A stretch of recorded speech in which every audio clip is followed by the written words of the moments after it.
बिस्मिल्लाहिर्रहमानिर्रहीम। अस्सलाम वालेकुम। आज हम अपना सेकंड चैप्टर स्टार्ट करेंगे जो है स्केलर एंड वेक्टर। तो ये है फर्स्ट ईयर फिज़िक्स की सिंटैक्स बोर्ड की। तो सेकंड चैप्टर जो फर्स्ट चैप्टर मैंने के कुछ टॉपिक्स रिमेनिंग हैं जो स्किप कर दिए हैं मैंने, वो इसलिए क्योंकि बहुत इंपॉर्टेंट नहीं है और पेपर में नहीं आते हैं। ठीक है, तो सेकंड चैप्टर आज स्टार्ट करते हैं, scalar and vector.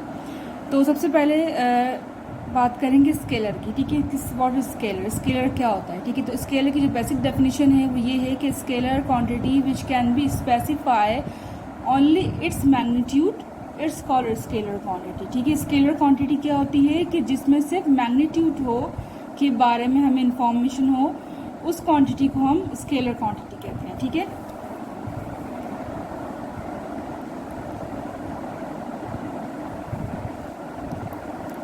scalar quantities are those which can be specified by only its magnitude।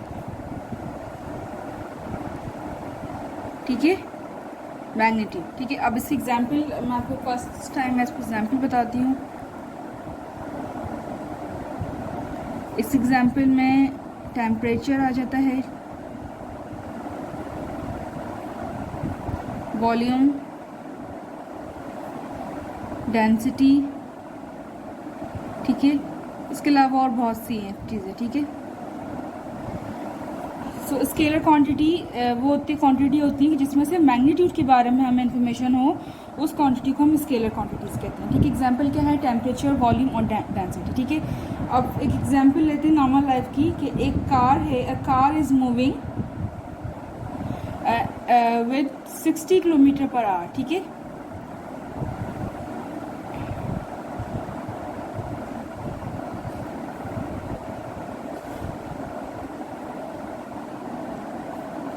car is moving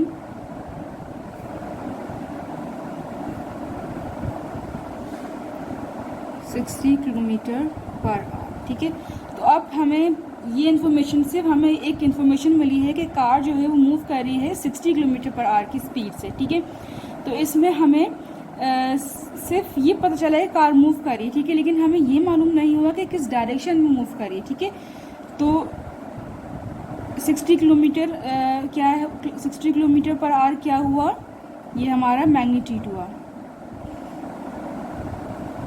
ठीक है, मैग्नीट्यूड क्या होता है कि the quantities as well as unit. ठीक है, तो यानी कि 60 किलोमीटर पर आवर में इसकी क्वांटिटी भी आ गई, यानी कि 60 इसकी क्वांटिटी आ गई और इसका यूनिट क्या हुआ, kilometre per our.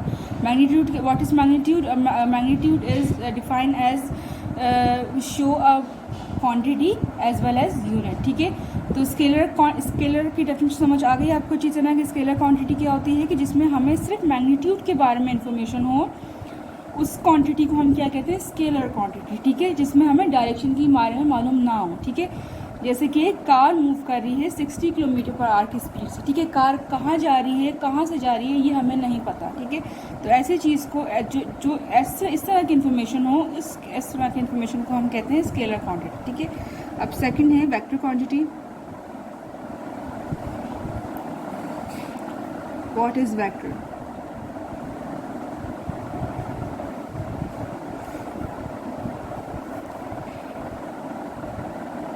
vector quantity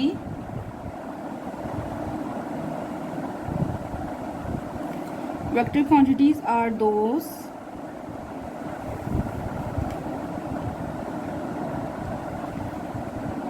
which can be specified by its magnitude and also its direction। ठीक है, तो फिज़िक्स की एग्जाम्पल में वेक्टर की क्या एग्जाम्पल होंगी, velocity, acceleration, force and ETC। इसके अलावा भी बहुत सारे एग्जाम्पल हैं, ठीक है। तो वेक्टर क्वांटिटी क्या होती है कि वो क्वांटिटी जिसमें हमें मैग्नीट्यूड भी पता हो और उसकी डायरेक्शन भी हमें मालूम हो, ठीक है। अब यही एग्जाम्पल को हम एक्सटेंड करते हैं किस तरह से वेक्टर क्वांटिटी में। Car is moving from point A to point B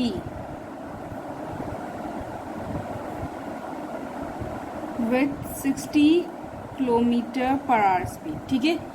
तो हमें यहाँ पे क्या इन्फॉर्मेशन मिली सेकेंड लाइन में वेक्टर में कि कार मूव कर रही है from point A to point B कितने 60 किलोमीटर पर आवर की स्पीड से, ठीक है। तो पॉइंट A क्या है, पॉइंट A आप कोई भी एरिया रख लें, ठीक है, या फ्रॉम नॉर्थ या टूवर्ड्स नॉर्थ, ठीक है, या car is moving towards north with 60 kilometre per our, ठीक है।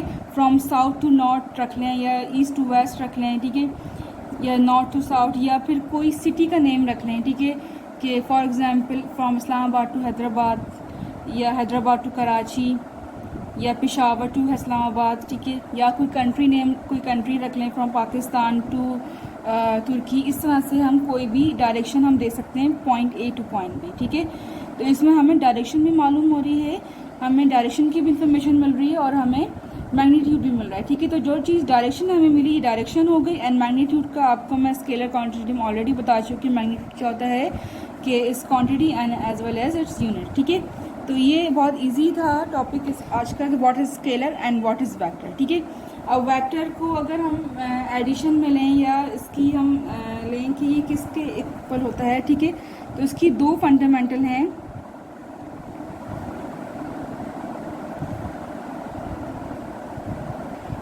To fundamental definition.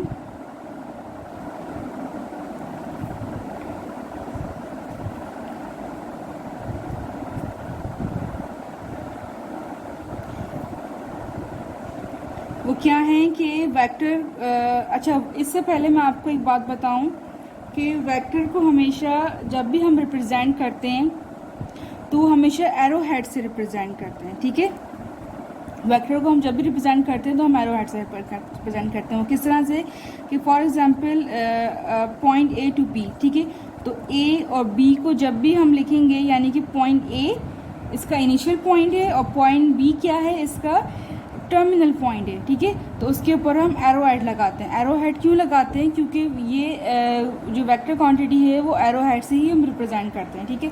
वेक्टर में जो एरो होता है वो टर्मिनल, इस जो एरो हेड है ये रिप्रेजेंट करता है टर्मिनल पॉइंट को यानी एंड पॉइंट को जहाँ पे पॉइंट ख़त्म हो रहा हो, और जो ये वाला चीज़ है ये रिप्रेजेंट करती है इनिशियल पॉइंट को यानी कि जहाँ से हमने मूव करना स्टार्ट किया है, ठीक है। अच्छा, वेक्टर को जब भी हम डिफाइन करते हैं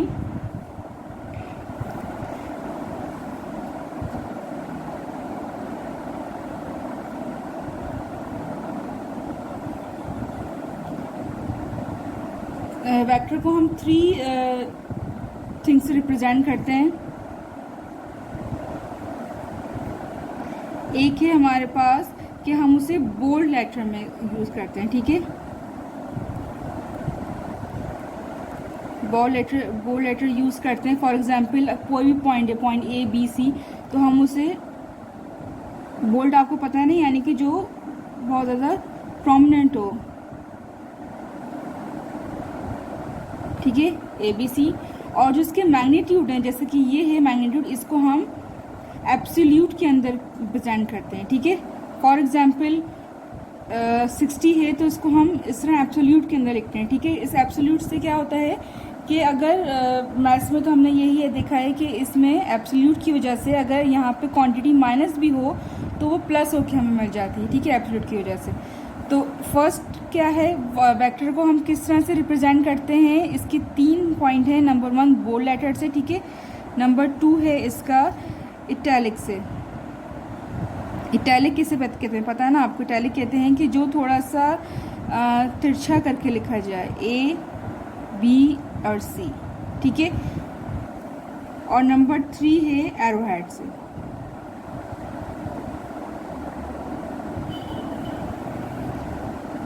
A बी सी, ठीक है। ए के ऊपर एरो हेड, बी के ऊपर एरो हेड, सी के ऊपर एरो हेड, ठीक है। लेकिन आपको जब भी, क्योंकि हम जो है मोस्टली जब पेपर देते हैं तो हम वो हैंड राइटिंग में देते हैं, ठीक है। तो जब भी आपको वेक्टर को रिप्रेजेंट करना है तो आप ये थर्ड वाला जो एरो हेड है इसी को यूज़ करें, क्योंकि अक्सर स्टूडेंट्स की राइटिंग जो होती है वो थोड़ी सी टैलिक ही होती है। तो वो जो एग्ज़ामिनर है, जब आप पेपर देंगे बोर्ड के या इस कॉलेज में, तो जो एग्ज़ामिनर है उसको ये समझ नहीं आएगा कि आपने टैलिक में लिखा हुआ है तो ये आपकी राइटिंग है या आपने मिस्टेक की है, इसको स्केलर क्वांटिटी शो कर दिया, ठीक है।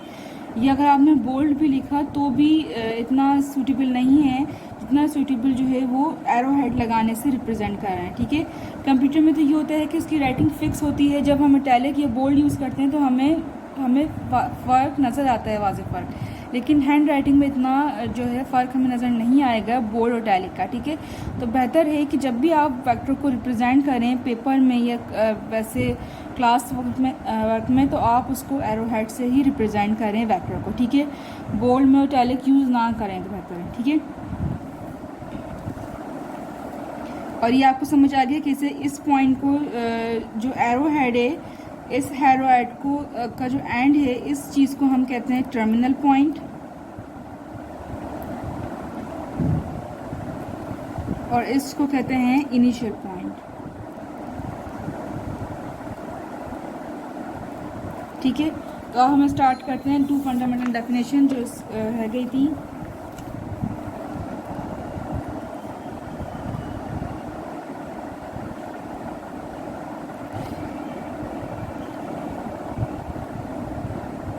ठीक है, अब हम 2 फंडामेंटल डेफिनेशन के लिए हम एक पॉइंट ले लेते हैं। For example A to B, same point लेते हैं ताकि आपको क्लियर हो, इजी समझ आ जाए, ठीक है, आसानी से।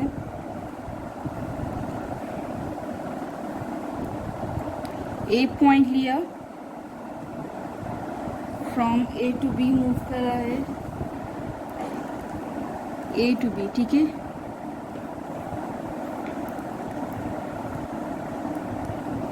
फ्रॉम A to B, ए कोई भी चीज़ मूव कर रही है from direction point A to point B, ठीक है। इसको हमने एरो हेड से रिप्रेजेंट कर दिया, ठीक है। दूसरी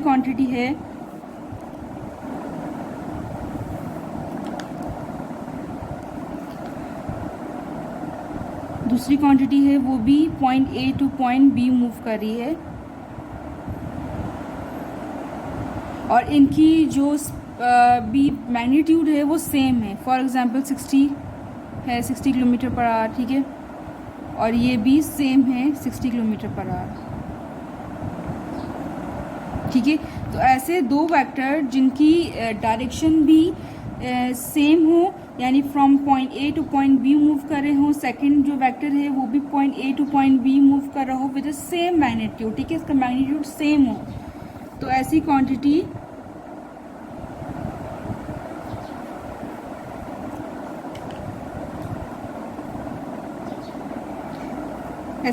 क्या होती है कि A arrow head, AB arrow head is equal to AB arrow head, ठीक है। क्योंकि दोनों सेम है, दोनों पैरेलल हैं एक दूसरे के, ठीक है, दोनों इक्वल हैं। इस इक्वल साइन शो कर रहा है कि एक वेक्टर भी from point A to point B move कर रहा है the same magnitude, and second vector भी point A to point B move कर रहा है विद द सेम मैग्नीट्यूड, ठीक है। तो ये दोनों वेक्टर क्या हो गए, इक्वल हो गए एक दूसरे के, ठीक है। सेकंड हम एग्जांपल ले लेते हैं। फॉर एग्जांपल एक पॉइंट है A, ठीक है, और दूसरा पॉइंट है B, ठीक है। इसका मैग्नीट्यूड भी क्या है, सेम है, ठीक है।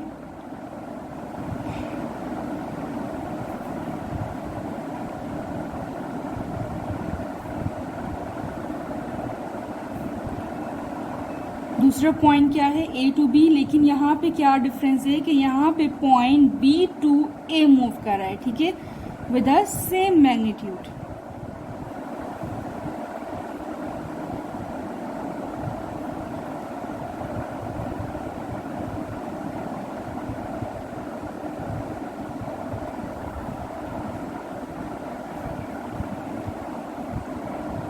या इसको आप ऐसे भी लिख सकते हैं कि माइनस AB वेक्टर, ठीक है।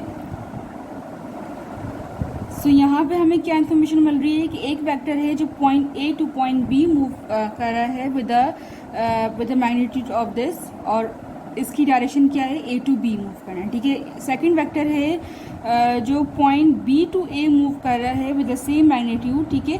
तो यानी इसकी डायरेक्शन क्या हुई, चेंज हो गई, ठीक है। पॉइंट इस वाले वेक्टर से इसकी डायरेक्शन चेंज हो गई, ए टू बी और बी टू ए, और इसको हम माइनस के तौर पर ले सकते हैं, यानी माइनस ए बी। लेकिन इसका माइनस का मतलब ये नहीं है कि इसका जो मैग्नीट्यूड है वो ज़ीरो, ठीक है। मैग्नीट्यूड नेगेटिव नहीं होगा, लेकिन ये जो माइनस साइन है ये सिर्फ डायरेक्शन अपोजिट होने की वजह से मैंने यहाँ पे माइनस का शो किया है, क्योंकि इसकी direction according to this change है, क्योंकि 180 डिग्री चेंज हो गई, इस वजह से यहाँ पे माइनस ए भी यहाँ पे शो किया है, ठीक है। तो ऐसा वेक्टर जिसकी डायरेक्शन चेंज हो गई हो,